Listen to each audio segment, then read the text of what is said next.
PAX canceled, how much will the PlayStation 5 be, and your daily gaming news recap. All that and more coming right up. Welcome back to Sodi Pop right here on YouTube. Today is Tuesday, June 16th. I'm Matty. This is Chatty with Matty, your source for the daily gaming news recap. If you haven't yet, make sure to click subscribe and let's chat. All right, start off with, of course, PAX West has been canceled, one of the final holdouts as far as canceling events. Now, the new PAX Online here coming from The Verge will take place virtually from the 12th to the 20th. There will be 3 channels hosting content, quote, non-stop each and every day, including panels, concerts, competitions, and esports events. PAX Online plans to offer downloadable demos to replicate the experience of trying games out on the show floor, and if you want to get PAX merch, you'll be able to buy it online. That sounds pretty cool. PAX Online also replaces PAX Australia, which has been scheduled for October 9th through the 11th. This year, PAX Australia was officially canceled last night, and in a statement, the PAX Australia organizers said the next edition of the show will take place in 2021. So if you're mixing PAX, well, you'll be able to get it online. I'm excited about the demos. That will be pretty cool for everyone to experience. Also, in other news, we have Kingdom Hearts Melody of Memory coming out. Yet another Kingdom Hearts game. This, as you can see, looks to be, you have your gummy ship there, looks to be a actual timed rhythm game. Looks a little bit fun, as I'm sure in Kingdom Hearts tradition there'll be some crazy important story beats. You will need to play this game. Yeah, looks fun. Just another entry in the Kingdom Hearts saga there. Also, we have Star Wars Pod Racer gets a release date once again here, coming from Push Square with a release date once again. It looks like the PS4 port of the fondly remembered Star Wars episode Racer will be coming on the 26th of May. If you remember that the Switch version was actually coming earlier than the PS4 version, and it's usually the other way around. Also, we have Lego Mario. If you haven't been keeping up, Lego Mario actually looks awesome. So I've been showing you this quite a few times. As we can see, Lego Mario, we notice that it's much more Lego-y than I was initially envisioning. So this is IGN's own actual kind of gameplay, I would say here. Looks fantastic. Looks a lot better than I thought it would be. Obviously meant for kids and then of course adults alike. Maybe you'll be seeing that in my background pretty soon here. All right, Pokemon Presents is coming up tomorrow. I cannot read Japanese, but I went ahead and had this translated. Essentially, Pokemon Presents will be covering the Pokemon expansion, which will be released tomorrow. The first one, the Isle of Armor, which comes, of course, on the 17th. So go ahead and check that out. Pokemon Presents will be covering everything. If you're looking for some game deals, The Witcher 3 on Good Old Games is offering a free copy no matter what version you have. So let's say you have the PS4, Xbox One, or PC version. Well, Good Old Games will give you a free version in addition to that. Now, apparently, this will be available for 1 week. To claim the free Good Old Games copy, you need to connect the platform where you own The Witcher 3 with GOG Galaxy, which will import the progress you've already made in the game, such as achievements. The Good Old Games version features exclusive digital bonuses, including extended soundtrack, the comic book, The Witcher House of Glass. The offer runs until June 23rd. Now, I had also read that if you already have a copy, you don't want to play it anymore, well, you can actually gift this copy to someone else. Remember, Good Old Games usually has DRM free stuff, so pretty awesome. So go ahead and get your game, gift it to a friend, or gift it to me. Never mind, I already have The Witcher 3. I'll probably go ahead and claim this as well at some point. In other news, we also have Google. The Stadia starter kit is $30 cheaper. Yeah, maybe a good time to check it out. I personally am not interested in Stadia at all at this point. And then Wario64 here, of course, on Twitter, displaying that you can have a 99-cent US PSN membership, Xbox Live, or PG or PC Origin membership to EA Access. So it has some wonderful games on EA Access. It's their subscription service, 99 cents. Great deal if you want to check out a few of those games. Of course, you have Need for Speed, Hot Pursuit, you have the Madden games, FIFA games, so go ahead and check that out. A pretty great deal if you are interested. And of course, like, comment, subscribe here. The subscribers are super small today. It of course helps me out. Click the bell down below for new video alerts. If you are enjoying what you see, well, go ahead and share with friends on Twitter, Instagram, Facebook.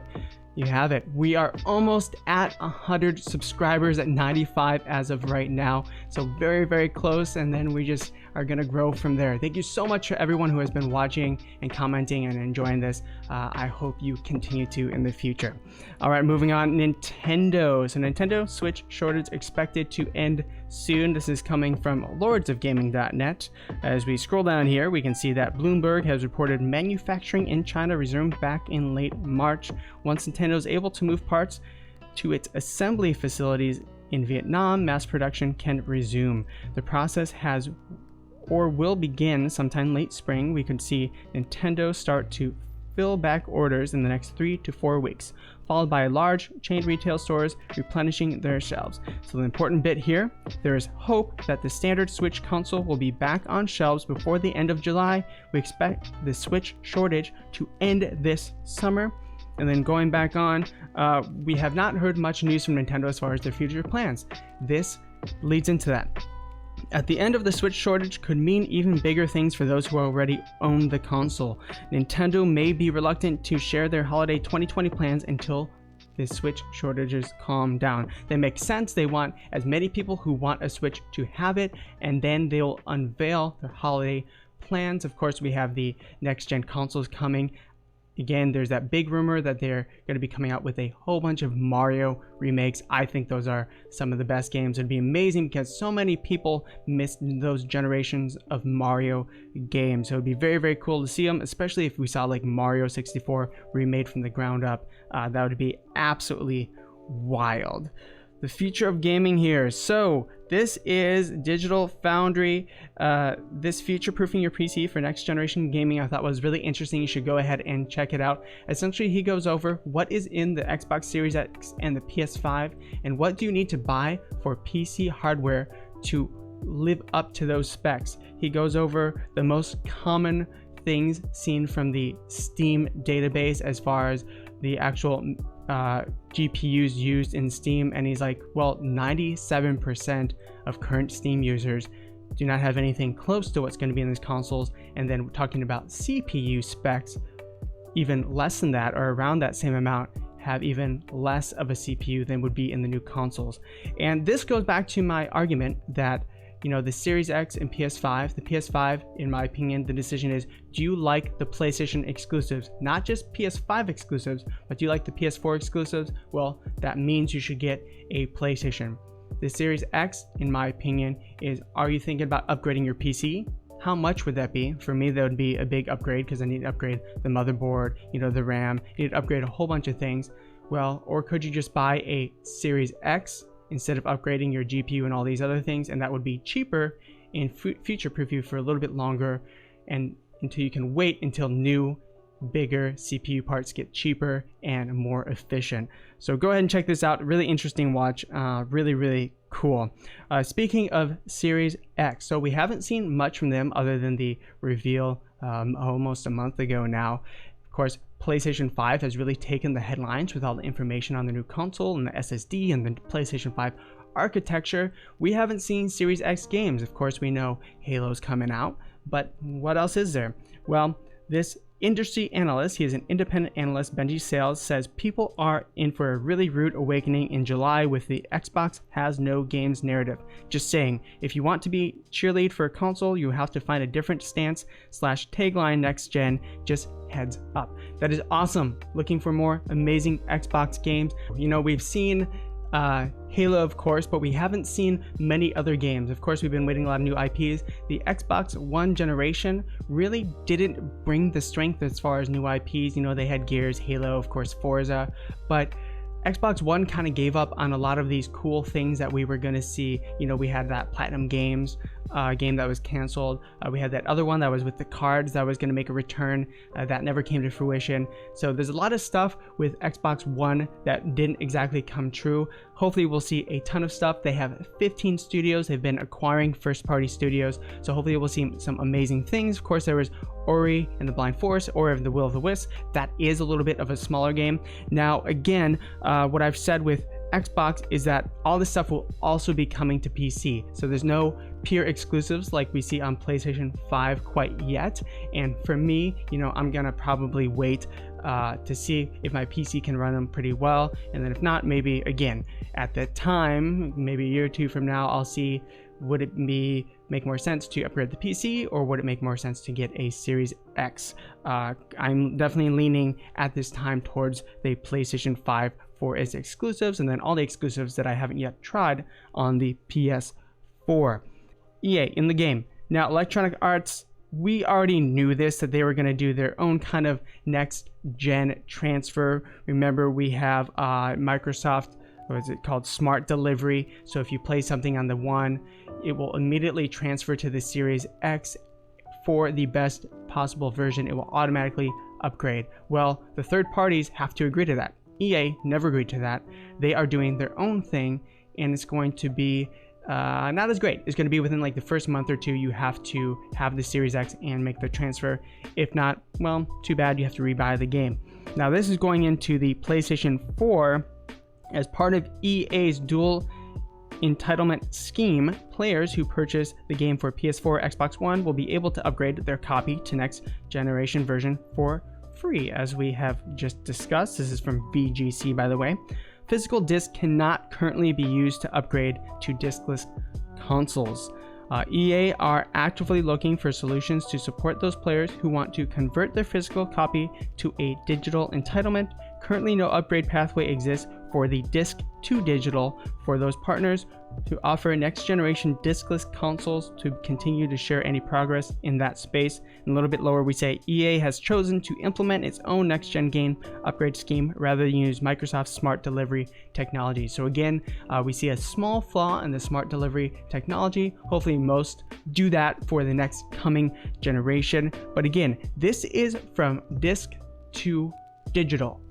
If you end up buying, let's say, the PlayStation 5, the disc version, it seems like that will transfer. They're specifically saying from disc to digital, so keep that in mind, and always something to consider if you want to upgrade EA games and you're going to buy the Xbox Series S. Remember, that is their rumored cheaper version of this Series X. Well, that might not work if you have a disc version of Madden or FIFA, so just keep that in mind if that was your plan. Gran Turismo 7, again from VGC, will benefit from almost every PS5 tech enhancement. So there's a lot of cool things coming. Racing games are known for being showcases for new tech. So let's read a little bit from this article. The loading times will be next to nothing compared to what they have been in the past. Hopefully they are pretty much nothing. Sitting in the cockpit, the 3D audio allows you to hear the thunderous roar of a Ferrari behind you or in front of you, and you can recognize the difference between that engine and the noise of a Maserati. And then lower down, we see driving the car using the DualSense controller. You will have different feeling in your hands from smooth undulating tarmac of a racetrack compared to the gritty sensation of the gravel track. Pressing a soft accelerator to feel the difference, then pressing a stiff brake pedal or gear pedal. That's what I'm excited for, is all those differences. And Gran Turismo, I mean, they are a car simulator, so you can bet they're going to be putting those feelings like the gear shifting, the paddle shifting, or the actual feeling of a brake on a Maserati, Ferrari, a VW, all these different cars, you're going to be able to feel the difference. I'm sure they're going to be actually making those different between different cars. Really, really cool. Makes from feeling of driving a car to one car. And that's what I'm very excited about for the controller in particular, and of course fast loading. So I think the display resolution, this goes into the actual look of the game. I think the display resolution wise, 4K resolution is enough, he told press in February. So this is the creator of Gran Turismo. A little bit further down, in terms of frames per second, rather than staying at 60 FPS, I'm more interested in raising it to 120 or even 240 FPS. I think that's what's going to be changing the experience from here on forward. That is awesome. If you're coming from the PC space, I mean, that's what you want to hear, more FPS. I personally prefer more FPS over higher resolution. 1080p is great, 4K is great. It says here that PS5 can do 8K. He said, that's kind of pushing it. 4K is enough. And then I think that 60 FPS, 120, 240, that's where it should be. Awesome to hear from Gran Turismo 7. I'm not even a big Gran Turismo fan, but that actually is really cool. All right, Tom's Guide here. We're going to go into the pricing of the next generation consoles, specifically PS5. So this came out, this past week. The PS5 or PlayStation boss said a few things, and it doesn't sound good. So he said, and I emphasize value as opposed to price. That makes it sound like, oh, we're going to give you a good value, which means it's just going to be expensive, but it's worth it, trust me. Along with that, we also saw, this is from Push Square, PS5 pre-order price is $6.99 on Play Asia. That was a placeholder, that was a few days ago. So we saw that, $6.99, that's expensive. That is, I think, $300 more expensive than most people thought it would be, $200 more expensive than most people thought it would be. Now we have some more pre-orders. So this was coming from, I believe, Amazon France. Again, a PS5 price leak. This is what I've expected it to be. These images put prices at €499 for the standard PS5 and €399 for the digital edition, which converts to about $565 or $452 respectively. That is what I imagine it to be for the digital edition. Remember, Bloomberg said $450 is about the lowest they can go because that's what they manufacture the console at. Again, we have seen console manufacturers actually take a hit on the console before so they can sell the console and get people into the ecosystem because they make money on the games, not necessarily consoles. At some point, there is a point where they start making money on the consoles. We will see. I think both Series X or Microsoft and Sony are kind of waiting for each other to come out with prices because they want to be very competitive on that front. That is what I expect. $450 for the digital one and about $500 or $550 for the one with the disc. That is somewhat reasonable. And then we'll go on to what are other people expecting. So again, a Push Square poll, we have seen that over $600, only 7% expect. I mean, that would be very shocking to me. $500 to $600, about 39%. Most people expect anywhere from $400 to $500. And then below that, $300 to $400, that would be shocking. So I think, again, that $450 to $550 kind of narrative would be a sweet zone for Sony to strike. People are expecting that, and they wouldn't piss off too many fans.